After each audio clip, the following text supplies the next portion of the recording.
Chers auditeurs, bonsoir et bienvenue dans Revue et Corrigée, l'émission de toutes les revues de presse, l'émission de l'analyse de la presse, du comportement de la presse, de sa façon de nous raconter le monde, et toujours en compagnie de l'ami Julien pour ce nouveau numéro. Bonsoir.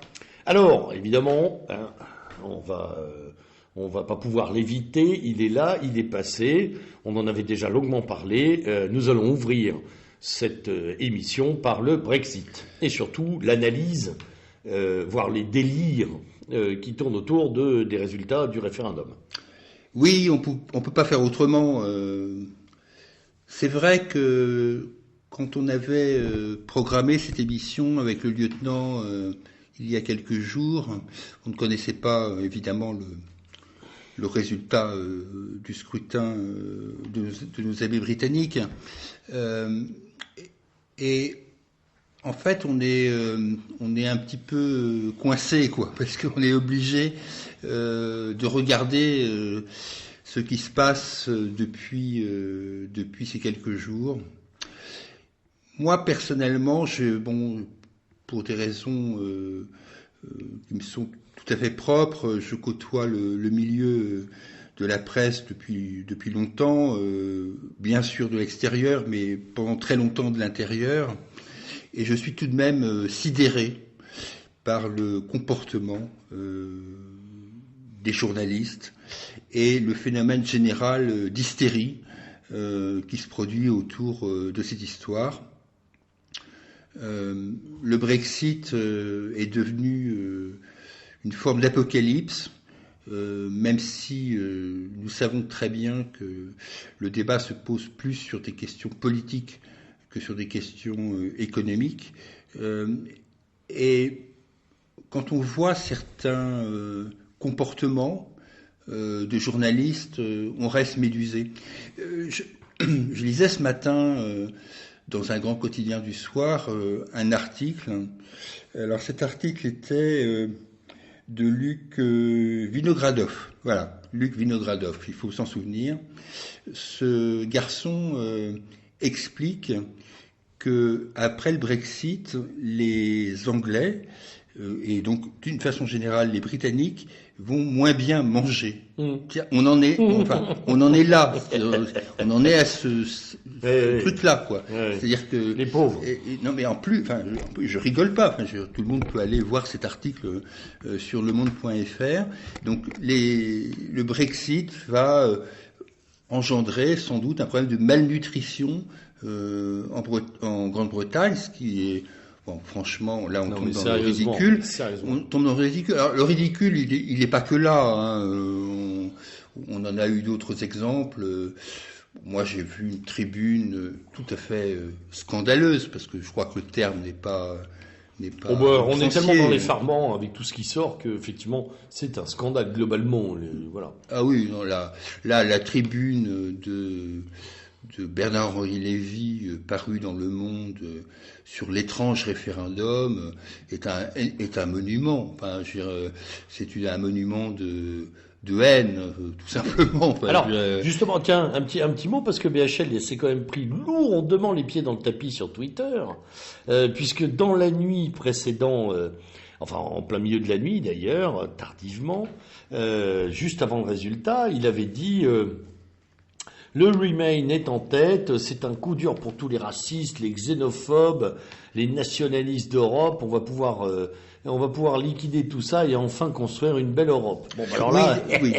Alors, là, il a vraiment. On reviendra d'ailleurs sur le fait que Bernard-Henri Lévy sorte ce tweet-là, car ce n'est pas neutre dans le déroulement des faits. Mais ça, on y reviendra après, parce que s'il écrit ça, c'est qu'il a des raisons d'écrire ça. Bien sûr. Et on en reparlera. On sait qu'il est informé, un petit peu plus tard. Dieu soit loué, il y a eu quelques lueurs d'intelligence. J'en ai trouvé une lueur d'intelligence dans Le Monde, puisque là pour le coup, je reste toujours sur le même journal. J'ai lu un bel article de Benoît Hopquin dans ce journal qui s'appelle Ashford-sur-Seine, si ma mémoire ne me fait pas défaut, où Benoît Hopquin, qui ne passe pas pour un eurosceptique invétéré, raconte en gros l'histoire de la périphérie, britannique pour le moment qui est concernée, mais aussi de la périphérie française et de toutes les périphéries. Et bon, au moins, il aura sauvé l'honneur de ce journal. Les traitant de sans-dents, de non-éduqués, etc. Voilà, et puis il nous raconte l'histoire de ces villages anglais que nous aimons bien, pour un peu d'avoir traversé la péninsule britannique. Voilà. Alors, moi j'ai repéré aussi quelques lueurs hors des médias, on va dire au sens large de la mouvance, qui ont, je crois, la plupart du temps porté de bonnes analyses. J'ai repéré sur Figaro Vox aussi quelques articles assez lucides, dont un qui dénonçait cette hystérie. Et le comportement absolument aberrant des élites morales, politiques et financières à l'égard du Brexit, puisqu'on en est, on l'avait dit en préparant cette émission, on l'a dit tout à l'heure en micro, on en est rendu à ce que, et dans la presse, quand les élites sont insatisfaites du résultat, elles n'hésitent plus maintenant directement à mettre en cause la démocratie. Oui, le référendum est une arme fasciste. C'est la vraie leçon. Mais la démocratie est quelque chose de trop précieux pour être confié au peuple. Oui, voilà. On en est à un point où c'est la démocratie face à l'Union européenne. Je n'ose pas dire l'Europe, parce que nous savons ici, à ce micro, que l'Europe n'a rien à voir avec ça, mais on est vraiment dans ce schéma-là. C'est-à-dire que le principe démocratique, le principe à l'appel référendaire est totalement dénué de toute consistance par nos élites. C'est une grosse leçon, il faut franchement pas se tromper. Le délire quasi général, là franchement, a atteint ses sommets. Alors, bien sûr, il y a, là comme tu le disais, il y a des endroits de lucidité. Moi, je retiens, même si Dieu soit loué, je ne partage pas chaque semaine ses opinions, mais quand Marianne titre, il y a quelques semaines, Mépris de classe, sincèrement, je ne peux pas leur donner tort. Non, il est clair. On est complètement là-dedans. C'est-à-dire que le schéma dans lequel on évolue aujourd'hui, c'est en gros ces connards d'anglais peu instruits, vieux et ruraux, qui sont dans les banlieues ou les campagnes, puisqu'on a retrouvé même le terme campagne, dans ces campagnes industrielles du nord de l'Angleterre, enfin, ces gens totalement sous-développés. Bon, franchement, c'est totalement odieux. Bien sûr, la plus grande caricature a été celle qui a été dressée par Alain Minck dans... Ah, quelle horreur cet article, oui, je l'ai lu. Dans l'article du Figaro, où dans le Figaro, Alain Minck dit qu'il y a en gros les cons et les gens éduqués, quoi. Et je pense que là, ils ont dépassé les bornes. Alors, ça a déjà existé, ce phénomène a déjà existé, on l'a connu... bien évidemment, lors du référendum de Maastricht en 1992, on l'a reconnu lors du référendum de 2005. Danemark, il est passé, la moulinette. Oui. Il faut se souvenir, je crois que c'était 92, les Danois, la façon dont on a traité le vote danois, qui avait voté à 56% le peuple danois contre l'entrée de l'Europe. Dans la presse, le traitement qui avait été fait de ce peuple, finalement, de bouseux, incapable de voir, de reconnaître et d'admettre le cadeau extraordinaire qui leur était fait en entrant dans l'Union européenne.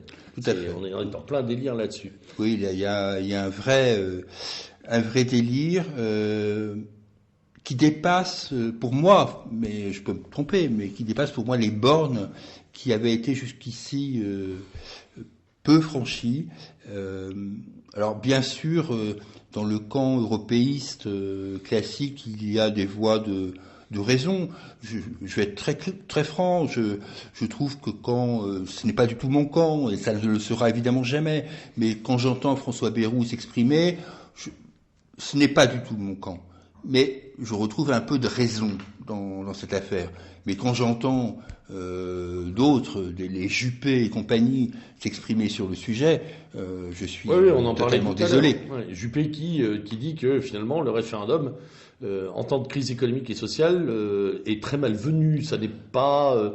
il faudrait faire le référendum dans de bonnes conditions. Alors c'est amusant parce que comme les bonnes conditions n'existent jamais, on comprend en creux qu'il n'y a jamais de référendum. Voilà. Il n'y a jamais de référendum. Et puis, on le disait tout à l'heure, juste avant l'émission, en micro, moi j'avais repéré dans un petit article dans Les Observateurs, le site suisse de Réinfo, d'une conseillère du gouvernement suisse, Madame Fer, qui propose ni plus ni moins, parce que on recourt à la votation, c'est leur référendum, et pourtant ils sont hors Union européenne, et qui a proposé, il n'y a pas plus tard qu'il y a 48 heures, de majorer le vote des moins de 45 ans. On n'est pas loin du suffrage censitaire.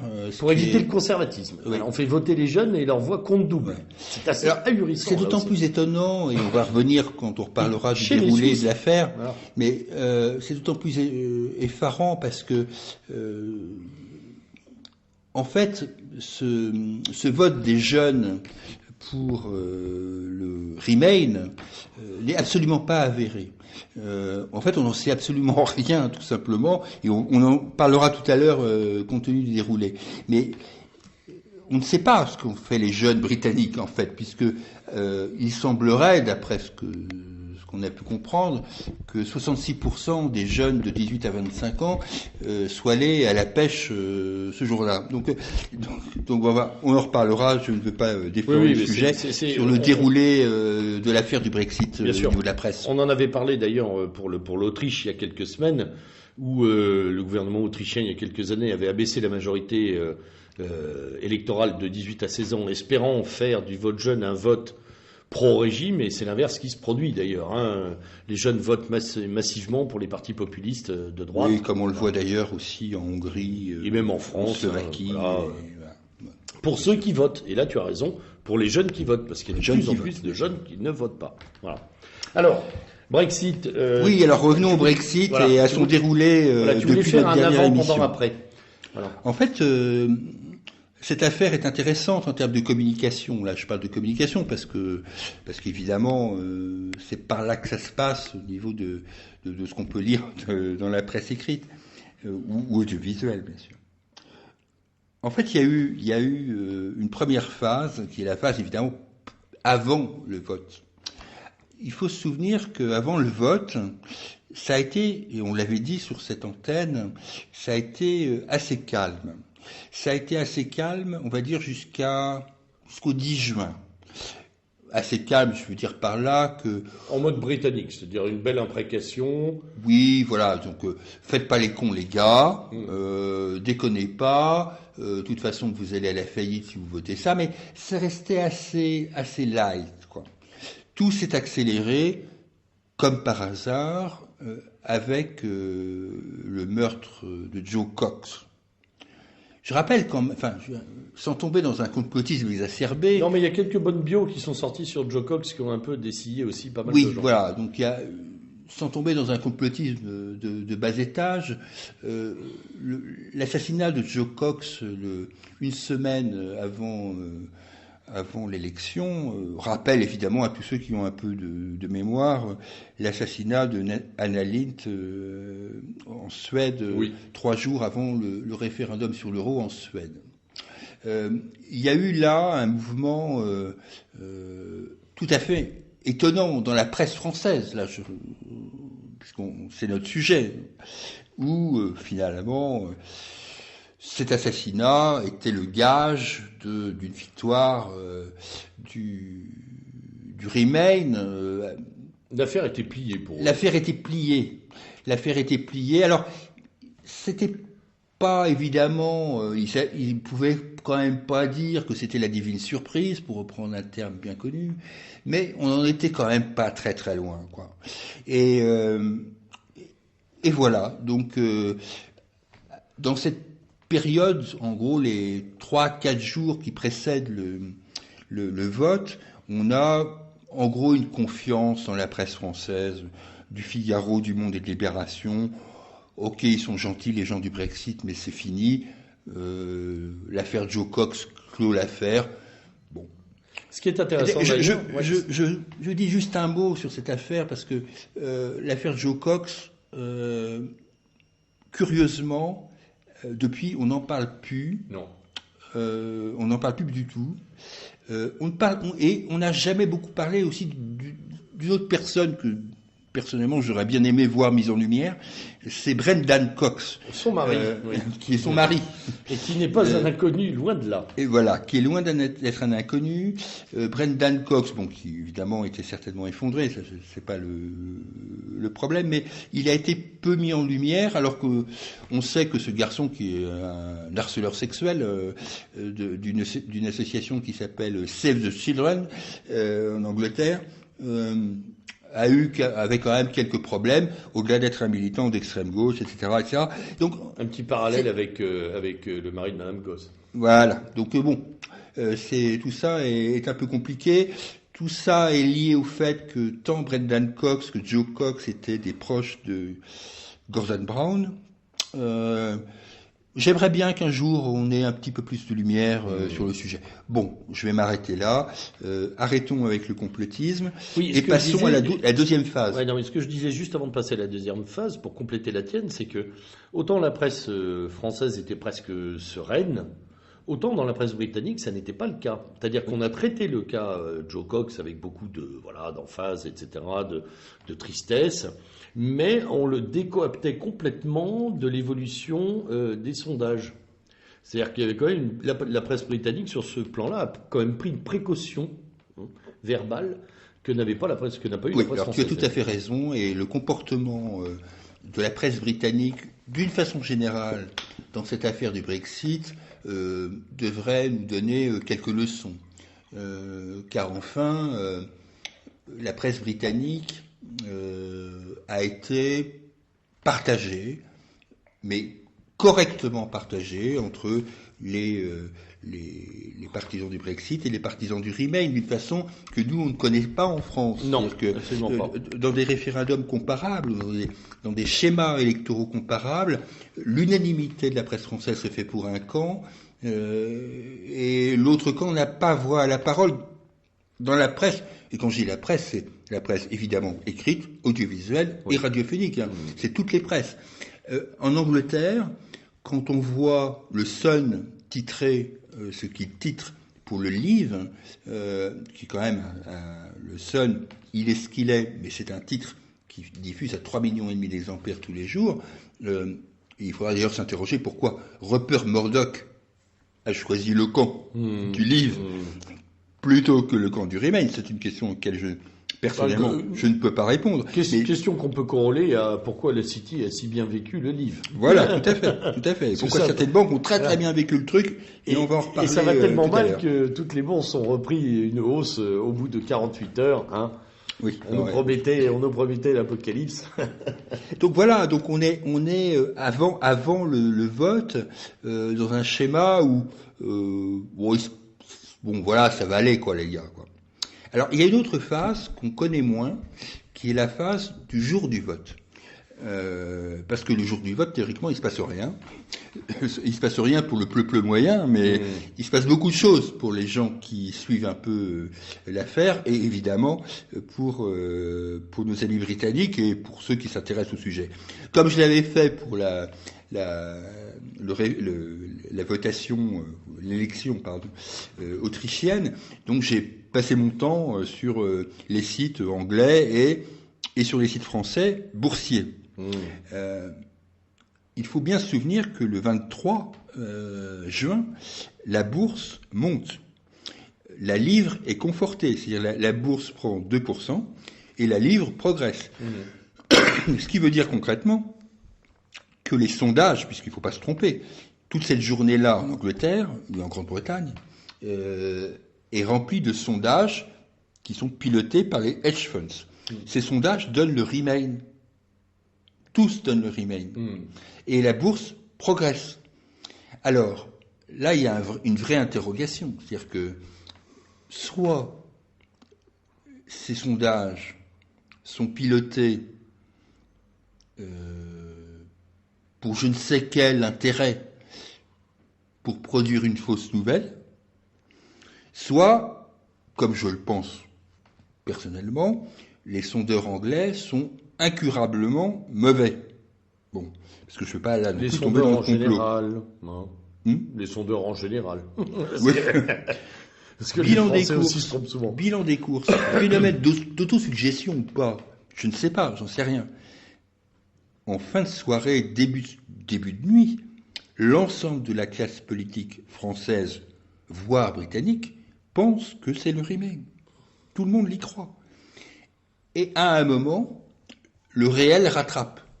Le réel, c'est tout simplement des mecs qui vont mettre un bulletin de vote dans l'urne.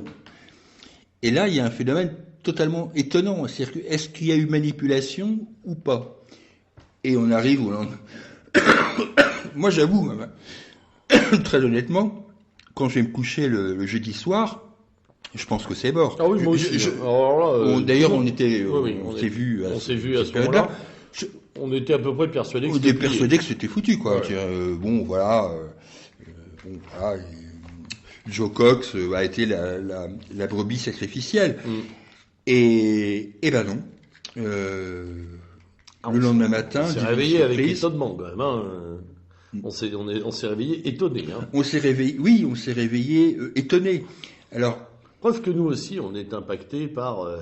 Oui, parce qu'on n'est pas non plus. Voilà. Non, mais c'est intéressant. On n'est pas non plus hors sol. Nous aussi, on peut douter. Enfin, bon. Et le lendemain matin, divine surprise du Brexit. Alors, divine surprise, entendons-nous bien, divine surprise qu'un peuple européen, à un moment, dise ça suffit. Moi, c'est mon seul registre là-dessus. Moi aussi, également, complètement. Les après, implications politiques et structurelles à échelon européen, j'ai des analyses plus complexes, mais c'est vrai que le seul point, on dira, d'étonnement positif, c'est ils l'ont fait. Voilà. C'est vraiment de se dire, ils ont été capables de le faire. Voilà. Ils ont été capables de le faire face à une pression extrêmement importante et avec des variables sociologiques et électorales qui peuvent que nous interpeller. C'est-à-dire qu'on retrouve en gros dans la cartographie du Brexit des choses qu'on a déjà vues, toi et moi, sur notre propre politique française, mais aussi, bien évidemment, et en se remémorant le bouquin de Gioli, dont on parlait. Voilà, donc, le bouquin de Gioli sur la France périphérique, c'est tout à fait ça. Tout à fait. On y revient toujours. Avec les petites villes autrichiennes, les campagnes qui ont massivement voté pour le FPO, la FPO, pardon. Voilà. On retrouve cette sociologie-là. Et qu'on retrouvera. Alors, j'ai pas eu le temps, on en reparlera après, mais j'ai pas eu le temps de regarder ce qui s'était passé vraiment au-delà de Milan et Turin ou au-delà dans le cadre espagnol des élections récentes. Mais je pense qu'il y a un phénomène assez comparable. Donc voilà. Des sociétés coupées en deux. Des sociétés, oui, coupées en deux, et une caste médiatique qui s'arc-boute, qui est déconcerté. Et on le retrouve dans les journaux de façon permanente. Enfin, c'est vraiment assez effrayant de voir la déconnexion de la presse écrite française et de la réalité des votes, quoi. Enfin, alors, il y a des exceptions, on en reparlera. On en reparlera tout à l'heure. Bon, je dis vite fait, mais dans le délire catastrophiste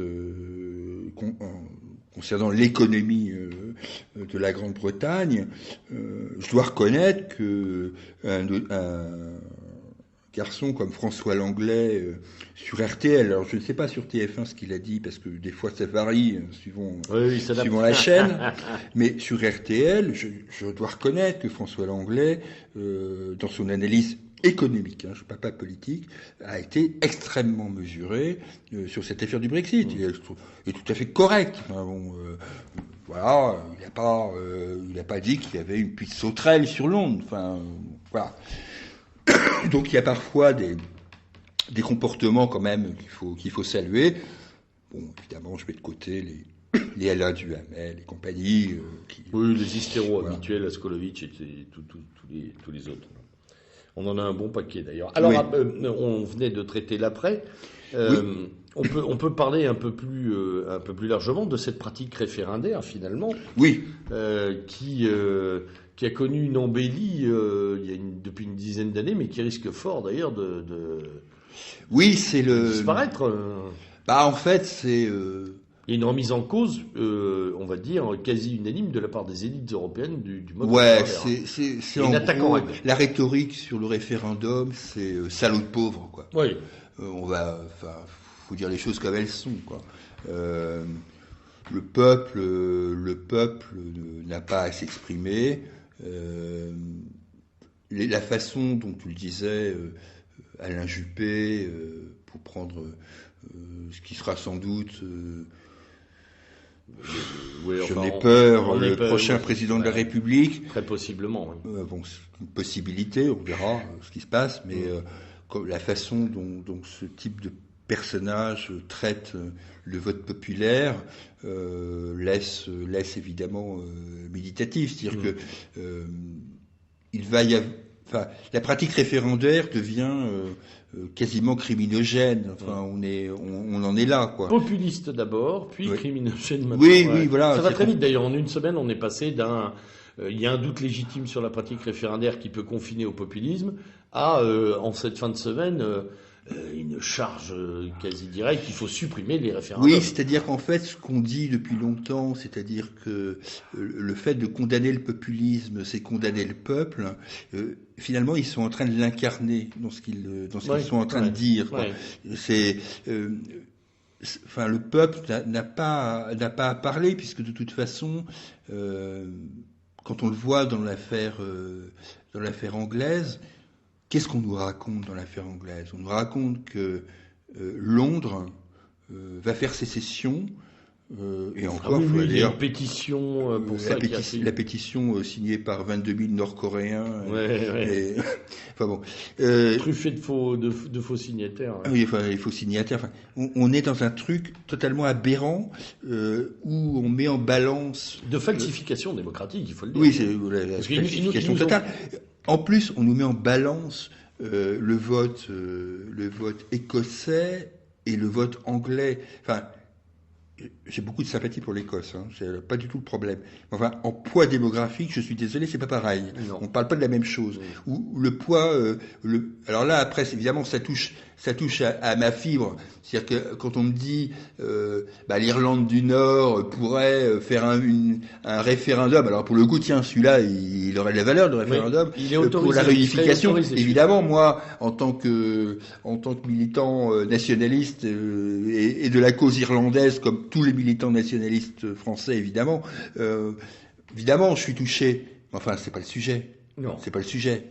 Donc, ils sont en train de détourner l'affaire, quoi. Voilà. Donc, le sujet, c'est que toutes ces élites, et on le voit bien dans la presse, demandent maintenant un coup d'accélérateur sur l'application d'un programme technocratique, de gestion technocratique et oligarchique. Oui. C'est-à-dire que là, vraiment, on l'a senti d'ailleurs dans les propos de Hollande et d'autres, de Renzi, qui ont dit il faut faire sortir rapidement le Royaume-Uni et nous occuper de, finalement, si on lit bien ce qui est... Oui, c'est ce qu'on dit aux Anglais, c'est en gros, ne respirez pas. Voilà. Ne respirez pas. Sortez tout de suite. Et sortez tout de suite avant que ça se gâte. Et nous, on va mettre un petit tour de vis. Voilà.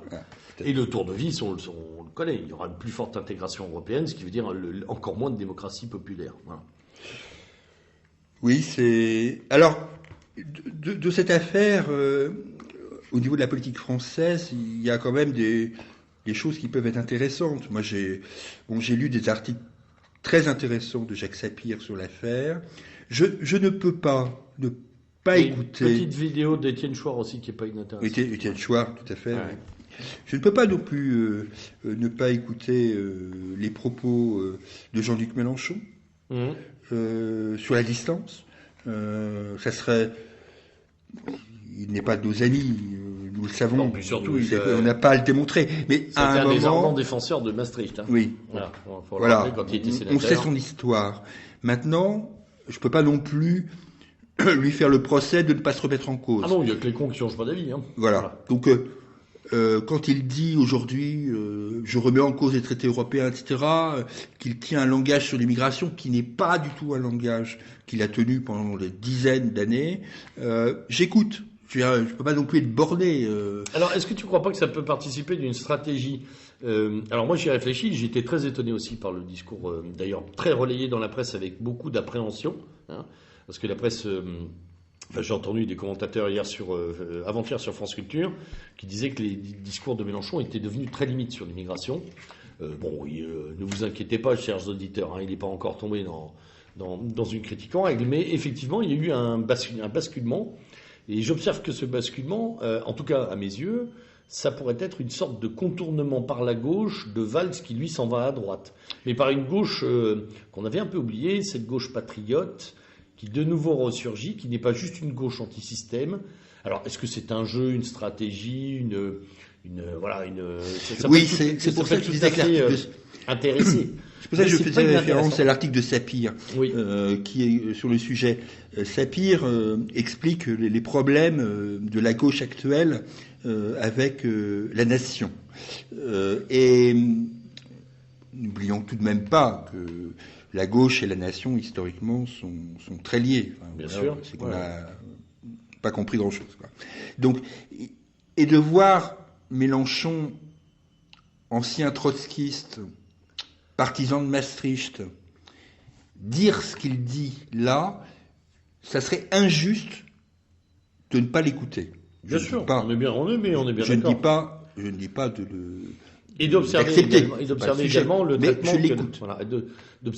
traitement que la presse fait à ces nouveaux discours, hein, parce que là c'est parti à boulet rouge. Oui. Je pense qu'il risque quelques petites.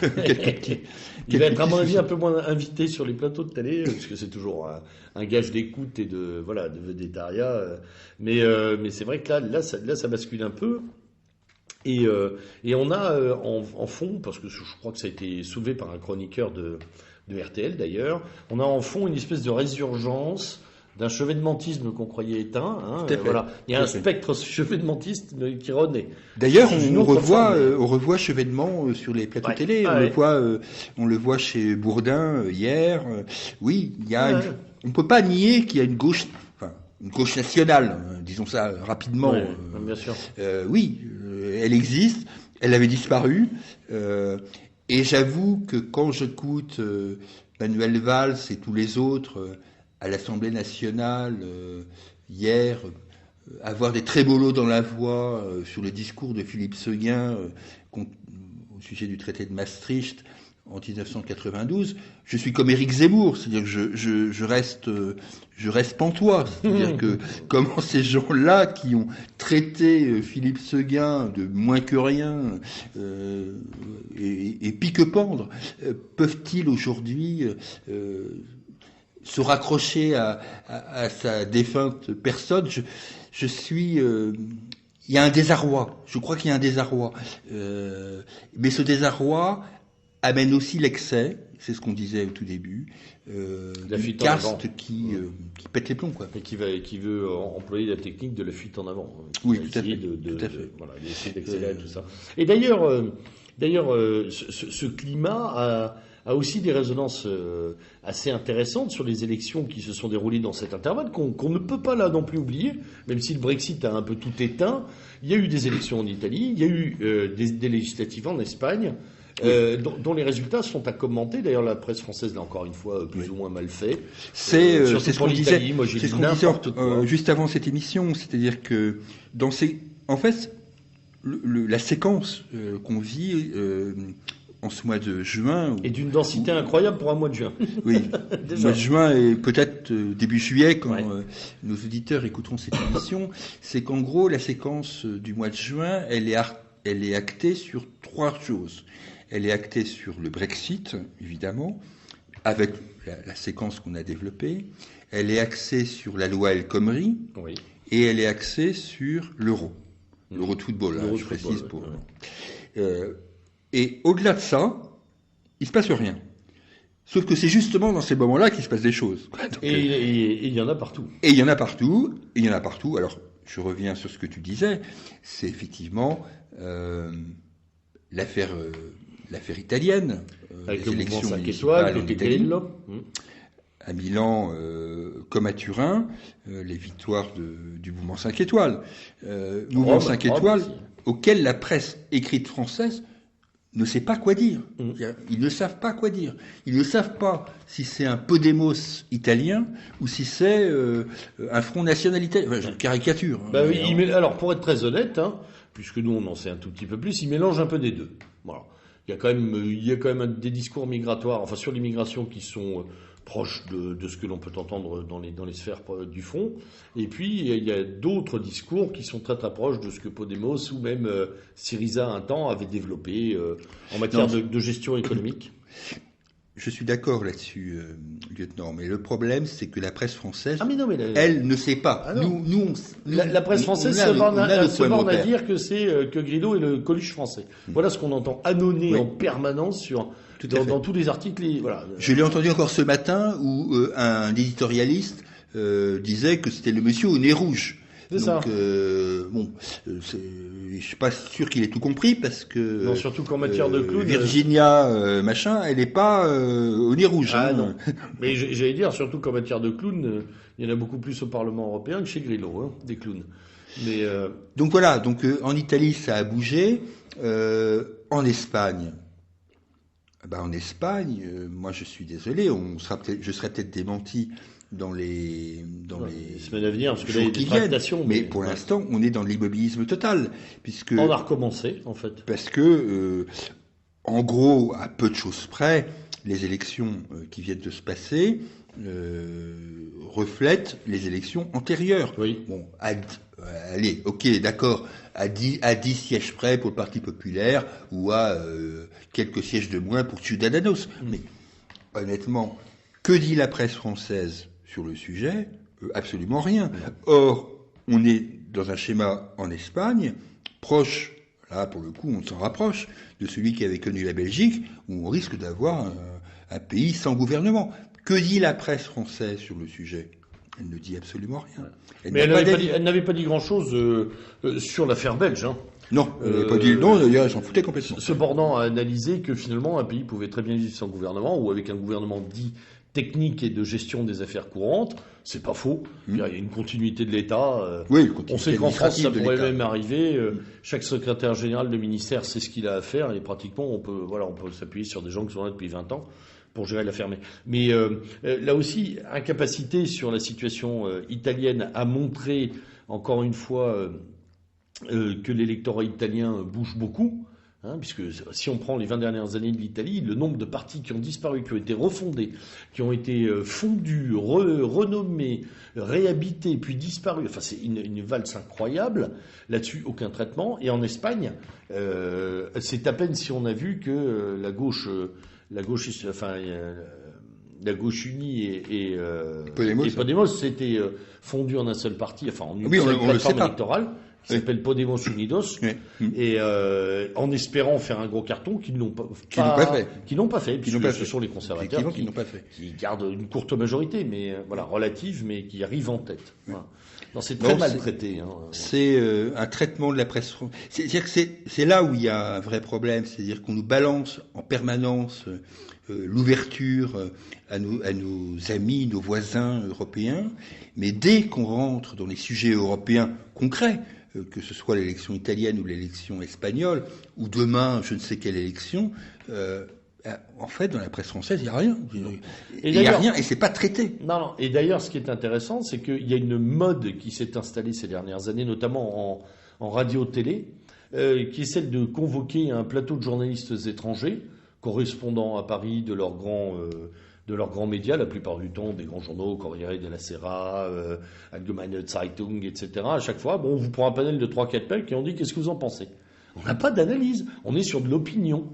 Moi je pense que l'élection c'est ci, ça. Et on s'en tient finalement, France Info est très pro là-dessus, ils font ça. Hein. Enfin quand je dis très pro, c'est bien entendu ironique. Oui. Voilà, on a un petit plateau avec, il y a les élections en Italie, on convoque un journaliste italien, lequel est absolument marqué d'un camp ou d'un autre, qui aura donc une définition parfaitement subjective de tout ce qui se passe. Et on s'en tient à ça. Oui, on Il y a, pas de on a commentaire le même schéma sur les élections américaines, Oui, complètement. où à chaque fois on interviewe Comment elle s'appelle, là, la le nénette dissident français du Parti républicain Oui. en France. C'est-à-dire que en France, le Parti républicain est anti-Trump, il faut le savoir. Donc, et donc à chaque fois, on invite le mec, voilà. Mais on n'a aucune vision, c'est aucune vision. Donc Ça en dit long mais on en a déjà longuement parlé, mais ça en dit long sur, non pas l'absence de formation, mais l'absence de créativité ou l'absence de professionnalisme d'une bonne partie de la gente journalistique qui maintenant se borne à réécrire ce que d'autres écrivent et puis à plagier et à se copier. Et à se copier. Voilà. Voilà, on est au même niveau d'ailleurs que le discours politique où tout le monde se copie. On est bien d'accord là-dessus. Alors on va changer de sujet. Je crois que tu voulais parler des fichiers abonnés. Oui, alors il y a une affaire là. Oui, parce que c'est marrant parce il se passe des choses en France quand même. Parce que, alors j'ai découvert ça sincèrement je ne savais pas. J'ai découvert ça sur Arrêt sur Image. J'ai de la sympathie pour ce site. Voilà. Je trouve que de temps en temps même Daniel Schneiderman n'a pas que des réflexions idiotes. Voilà. Bon, passons. Mais c'est pas, je vais pas faire un plaidoyer pour Arrêt sur Image. Je voulais juste signaler que les grands journaux français ont perdu. Alors, l'ont-ils perdu au moment où je parle? Je ne le sais pas. Mais par contre, ils l'ont perdu, ça c'est sûr, il y a quelques jours, l'ensemble de leurs fichiers d'abonnés. Alors, quand je dis les journaux français, je vais être plus précis.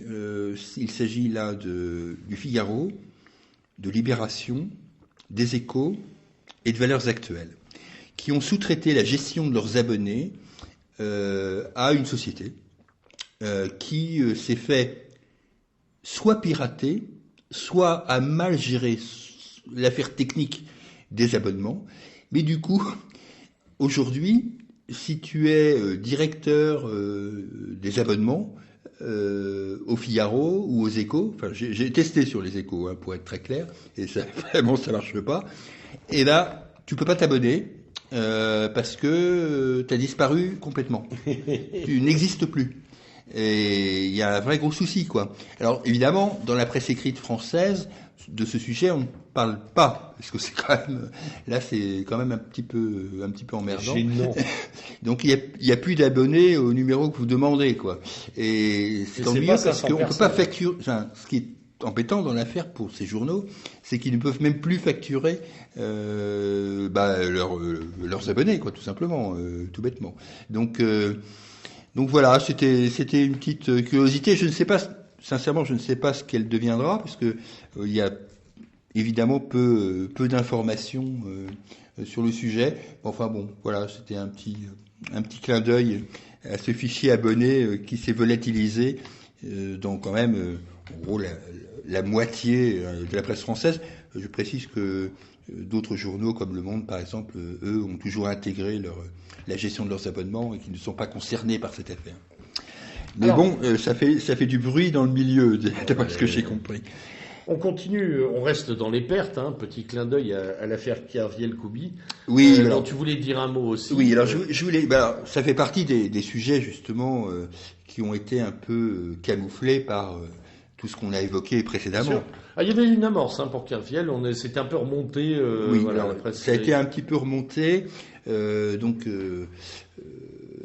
Kerviel, au fil des procès qu'il oppose à la Société Générale, globalement, aujourd'hui, je ne dis pas être dédouané, ça serait pas vrai, puisque... Non, mais il y a une forme de réhabilitation. Oui, voilà, il y a au moins une forme de co-responsabilité établie. Oui, voilà. Tout à fait. Et alors, j'en parle parce que, d'abord, je crois que toute personne normalement constituée a compris que si Jérôme Kerviel avait procédé à ces manipulations dans sa fonction de trader, il ne pouvait pas être seul. Enfin, je crois que toute personne normalement constitué peut comprendre que l'état-major C'est de la tellement Société Générale était au courant, Ouais, puisque oui. Jérôme Kerviel leur avait fait gagner 1,5 milliard d'euros avant d'en perdre beaucoup plus tard. Mais c'est pas ça qui m'a interpellé. Alors, je suis désolé, je vais recommencer, mais j'ai regardé une interview de son avocat, David Kubi, sur Thinkerview. Ah. C'est la deuxième, je crois que c'est la deuxième fois que j'en parle de cette chaîne YouTube, et j'ai trouvé l'interview de David Kubi remarquable, remarquable, et je le dis au sens propre du terme. Je ne pense pas que David Kubi soit de nos amis, Mais je crois pas non plus, non. Comment ? Non, je crois pas non plus. Je crois pas non plus. Encore que, quand il parle de Marine Le Pen, il se croit pas obligé de dégueuler, ce qui est plutôt pas mal. Bon. Mais je demande aux gens qui ont 1h05 à perdre d'écouter ce qu'il dit sur la justice en France et sur le métier d'avocat en France. C'est un propos que j'avais retrouvé dans un autre contexte avec Damien Viguier en tant que défenseur d'Alain Soral. Voilà. C'est-à-dire, à un moment, les avocats en France deviennent des cibles au sens propre du terme. Et David Kubi l'explique très très bien. Attention, c'est pas le perdreau de l'année. Il est l'avocat au sein de son consortium d'avocats qui s'appelle 28 octobre, si ma mémoire est bonne. Il est avocat en particulier de Tristan Banon dans l'affaire Strauss-Kahn. Il est avocat aujourd'hui principal de Jérôme Kerviel. Il a été avocat d'autres personnalités. Oui, il a des gros dossiers. Bon. Et puis, maintenant, il dit des choses sur il dit, au tout début de l'interview, l'intervieweur lui dit, mais quand vous voyez les juges en face de vous, avez-vous l'impression d'avoir en face de vous des réseaux maçonniques ? Déjà, la question m'a surpris, hein, très honnêtement, la question m'a surpris. Et David Kubi répond, non, mais c'est vrai que quand je vois l'avocat général, le juge, l'avocat des parties civiles appartenir à la même loge, je ne peux pas ne pas me poser des questions. Oui. Et ne serait-ce que ça, ça veut dire quand même que le mec, il est quand même pas dupe. Donc voilà. Donc non, mais surtout le fait de pouvoir le lire, c'est quand même c'est extraordinaire. Voilà. Moi j'ai été scotché. C'est pas un site conspi de la mouvance, quoi. Hein, voilà. Oui, bon, alors ce qui n'est certainement pas le cas. Là, je le rappelle d'un Kubi qui est proche de Mélenchon, etc., qui se dit anarchiste, dont le plaidoyer politique ne me satisfait guère, mais dont l'honnêteté intellectuelle, sur ce coup-là, je ne peux pas ne pas la saluer. Enfin, ça serait aberrant, quoi. Voilà.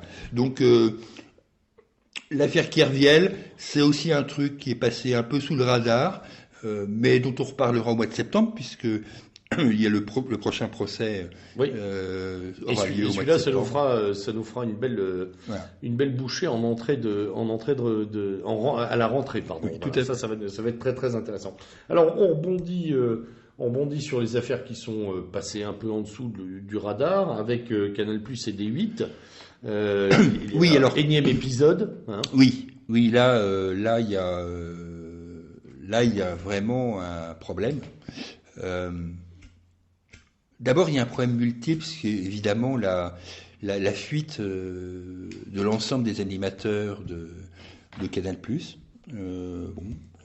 C'est une vraie voie d'eau, là, d'ailleurs.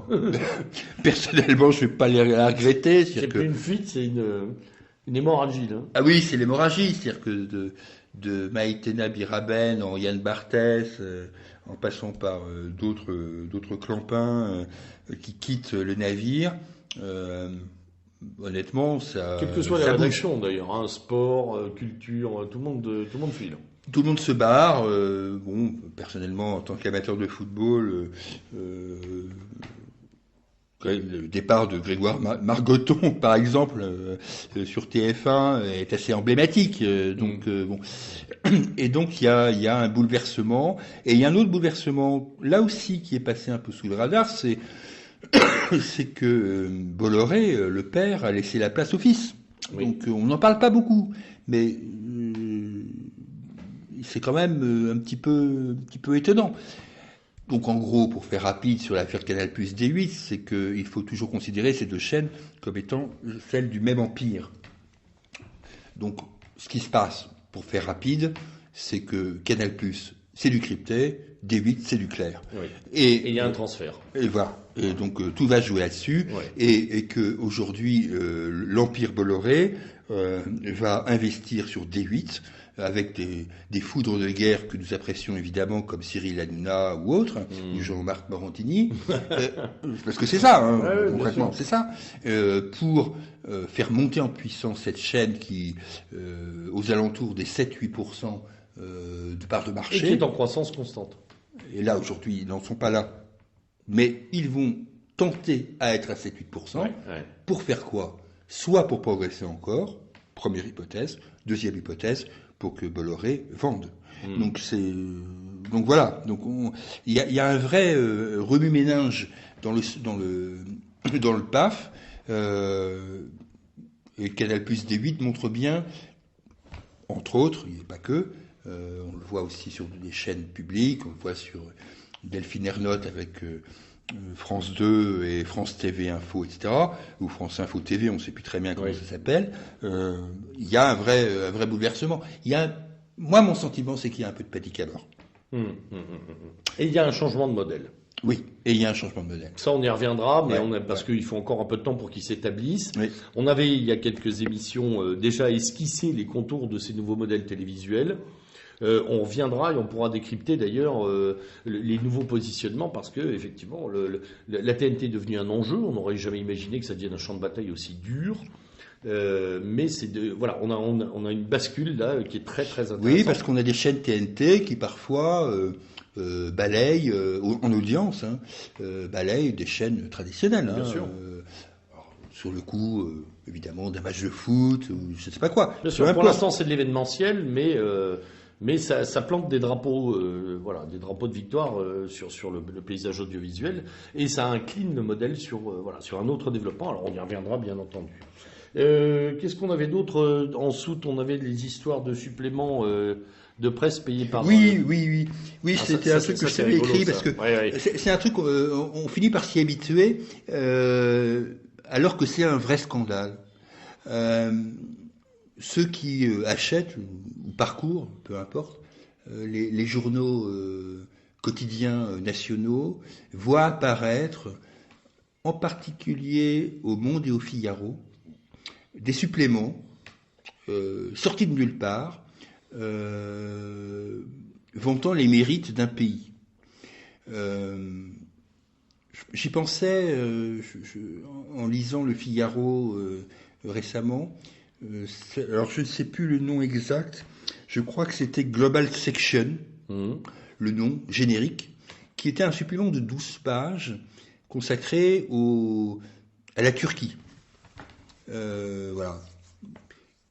Sincèrement, quand on a ça en main, qui lit ça? C'est vraiment du sponsoring d'État. C'est de la publicité. Oui, c'est-à-dire que c'est de la publicité, mais qui en plus, pour moi, n'est même pas de la pub, puisque je crois que personne ne le lit. C'est-à-dire que c'est simplement la caution d'un État à un journal. Alors je le dis sur le Figaro, mais c'est valable aussi. Tous le font. Il y a eu des exemples tout à fait comparables concernant la Russie ou d'autres États moyen-orientaux, de Dubaï, en Qatar, ou des Émirats arabes unis. Et je trouve qu'on banalise cette affaire.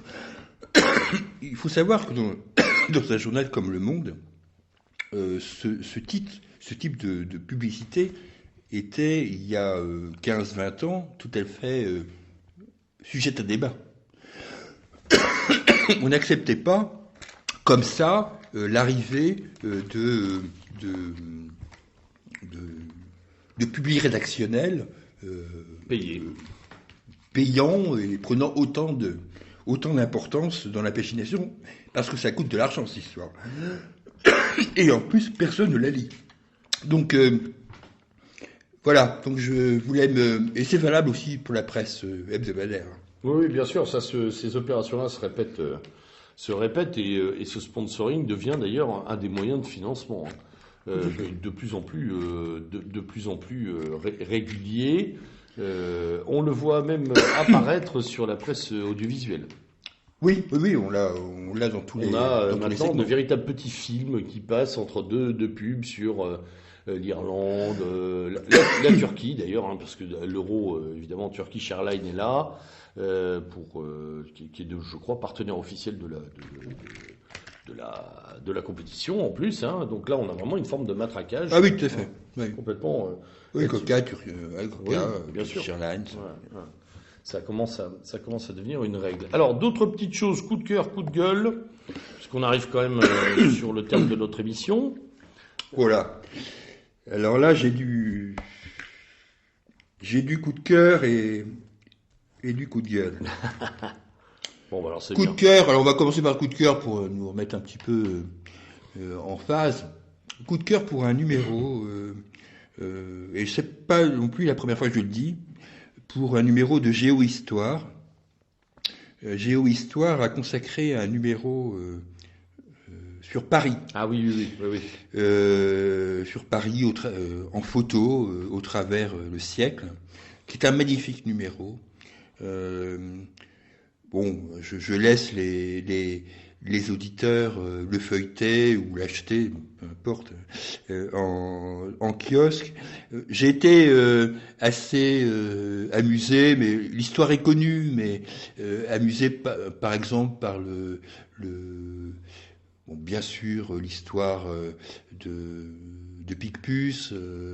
Amusé, c'est pas le terme, puisque c'est un cimetière au départ, mais amusé par le rachat de la Tour Eiffel par Monsieur Victor Lustig, qui rachète, qui vend la Tour Eiffel à Monsieur Poisson pour une somme dont on ne saura jamais exactement la somme. Enfin, tout ça illustré par des photos colorisées ou pas. C'est vraiment un très très beau numéro, très émouvant, et je trouve que ce groupe Il n'est d'ailleurs pas destiné qu'aux Parisiens et aux Français. Ah non, pas du tout. Voilà, tout le monde peut le dire. C'est vraiment génial. Hein. Oui, c'est vraiment très très émouvant. Enfin bon, j'ai beaucoup aimé ce numéro de Géohistoire et de ce groupe. Bon, ce groupe a été constitué. C'est un groupe allemand, hein, c'est le groupe Prisma derrière Géo, mais qui a été constitué à l'époque en réponse à ce que faisait National Geographic, etc. Mais je trouve qu'ils ont sans idéologie particulière, enfin je ne crois pas, j'espère ne pas croire, ils ont une appréhension des sujets qui est vraiment passionnante. Donc voilà. Donc je voulais. Très bien. Donc voilà, nos auditeurs sont invités à aller dire feuilleter ou acheter. Un petit coup de cœur, ça nous changera des coups de gueule. Bon, maintenant. On en a déjà écorné deux ou trois là. Bon, maintenant, je peux pas m'empêcher d'avoir un coup de gueule là pour le coup sur un autre journal qui est les Inrocuptibles. Guy, c'est pas ton premier là-dessus d'ailleurs. Hein, il me semble déjà qu'il y avait un coup de gueule dans une. Oui, mais bon, les Inrocuptibles, il se trouve que dans une vie antérieure, j'ai côtoyé un peu sa fondation, ou en tous les cas au moment où certains acteurs que je ne citerai pas, j'ai pas envie, voilà, voulaient me faire monter ce journal qui était un petit journal de merde au firmament des kiosques. Donc je le suis parce que bon voilà. Et donc j'ai regardé au cours du mois écoulé les deux numéros. Alors les deux numéros, enfin que j'ai pu voir, l'un consacré à Michel Houellebecq recevant Karine Le Marchand. On se demande pourquoi, et entamant un dialogue avec Emmanuel Macron, et puis un entretien avec Benoît Poulvorde. Moi, j'apprécie j'apprécie Michel Houellebecq, quelque chose, bon, voilà, c'est comme ça. Mais je me demande ce qu'il est foutu dans cette galère. Et je me demande d'autant plus ce qu'il a foutu dans cette galère quand je lis le dernier numéro qui est aujourd'hui en kiosque, qui a été signé, alors je reprends, mais il faut que je reprenne mes notes, qui a été signé par... non, c'est pas ça. Par Monsieur Lecomte. C'est un éditorial de ce monsieur qui est un appel à la haine dégueulasse contre Éric Zemmour. On ne peut pas être d'accord avec Éric Zemmour, mais on n'a pas le droit de faire un appel à la haine sur une vidéo qui est parue lorsque Éric Zemmour est intervenu dans la synagogue de Paris pour parler de la France sous Pétain et du traitement des Juifs sous Pétain. Et bon, moi j'ai pas vu la vidéo, mais je sais qu'elle porte, elle a ému un certain nombre de personnes. Mais il y a visiblement un appel à la haine que j'ai détesté de la part de ce petit scribouillard de Lecomte dans les Inrecuptibles. Autre chose. J'avais noté quelque chose sur le Nouvel Obs. J'en ai plein d'autres trucs. J'ai par exemple un truc qu'il faut regarder, qui est, je pense que les auditeurs vont s'en foutre complètement, mais peut-être pas dans quelques mois, la nomination d'Hervé Gattegno à la tête du JDD. Hervé Gattegno, il fait partie d'une classe qui est une classe des petits soldats de Plenel au monde. Je les ai côtoyés, hein, donc je peux en parler facilement. Oui, j'ai croisé plusieurs fois Gattegno. Oui, Gattegno qui a rompu avec Plenel pour des histoires, à mon avis, d'ego plus que d'autres choses, et qui s'est retrouvé au point et qui aujourd'hui prend la direction du journal du dimanche.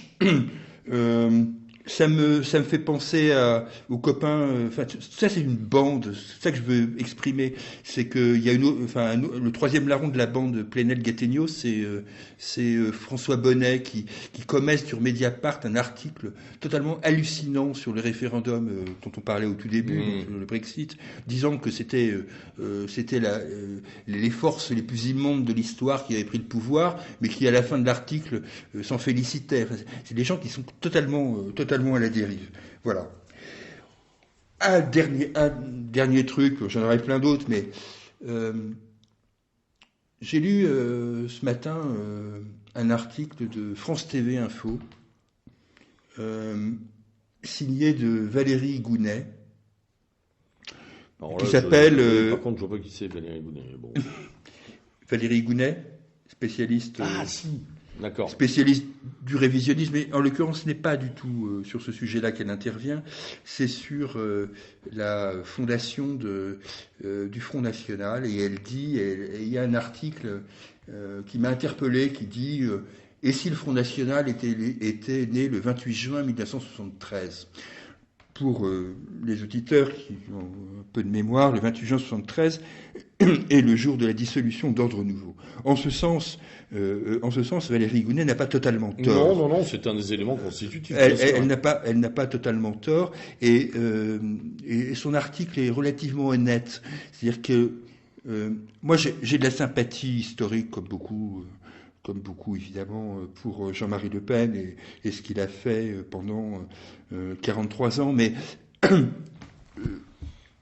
il est exact de dire que la fondation du Front National n'est pas liée à Jean-Marie Le Pen, mais est liée à un certain nombre de personnes qui soit ont été assassinés, soit ont disparu de la circulation, mais que Jean-Marie Le Pen n'est pas objectivement le fondateur du Front National. Le Front National a été créé par d'autres forces qui ont à un moment appelé Jean-Marie Le Pen à sa tête, après que Dominique Vénère aient refusé de le faire, puisqu'il faut aussi dire les choses comme elles sont. Là, Oui, le premier choix était était Dominique Vénère, et ensuite Georges Bidault. Donc, et le troisième choix était Jean-Marie Le Pen. Et après, cela ne retire rien, évidemment, à Jean-Marie Le Pen, mais il faut aussi des fois redire les choses. Nous sommes nous-mêmes des partisans de la vérité historique. Ça serait pas mal aussi qu'on se l'applique à nous-mêmes. Donc voilà. Donc je trouve que cet article de Valérie Gounet n'était pas totalement infondé. Donc voilà, dans mes petites bricoles, voilà. Et puis une compassion pour finir pour cette pauvre Cécile Cornidet, éditorialiste aux Échos. Qui fait un éditorial sur le Brexit pitoyable, donc j'espère qu'elle se reconvertira dans un autre métier, parce que à ce niveau-là de faiblesse dans un quotidien économique important, si ce n'est le seul d'ailleurs en France, c'est assez pitoyable. Bon, eh bien, écoute, merci beaucoup. On a, je crois, fait le tour de ce qu'on avait prévu et organisé pour ce numéro. Le prochain, alors on va espérer pouvoir l'enregistrer juste après les désignations aux États-Unis. Oui, des deux grands partis. Je sais pas comment on va faire. On va se débrouiller. Mais vous l'aurez. Ça serait bien qu'on le fasse après la convention de peut-être, bien sûr républicaine, mais aussi la convention. Voilà, si on peut le faire juste après la convention démocrate, on verra. Voilà, parce que là aussi, les choses bougent. Hein. Le Brexit a un peu éclipsé la campagne électorale américaine qui se poursuit et qui voit d'ailleurs Trump continuer à travailler ses réseaux et effectivement à progresser vers l'investiture. Tout à fait. Malgré les oppositions intérieures et extérieures là-dessus. Sans être un Trumpiste non, on n'est aveugle. pas Trumpiste, on est intéressé. Voilà, disons que ça nous intéresse. C'est au moins l'avantage de cette élection américaine, c'est qu'on puisse s'y intéresser. Donc le prochain et dernier numéro avant la pause du mois d'août, ce sera fin juillet. Si tout va bien, si on trouve un créneau, mon cher Julien, ça va pas être facile quand même. Mais voilà, si on trouve un créneau, ce sera le dernier numéro avant, vous savez, notre traditionnelle pause estivale du mois d'août qui vous permet de réécouter quelques émissions parmi les meilleures de l'année écoulée. C'était le lieutenant Sturm à la tête de ce dernier numéro de Revue et Corrigée en compagnie du camarade Julien. Nous vous souhaitons une excellente soirée et nous vous disons bien sûr à la prochaine fois. Au revoir. À bientôt.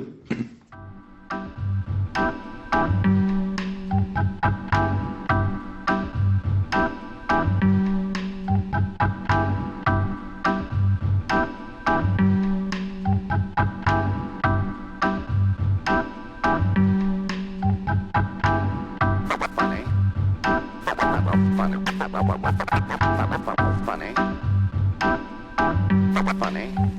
What is, dear? Well, we've been married for more than a month. It's a terribly long time. I never noticed your ears before.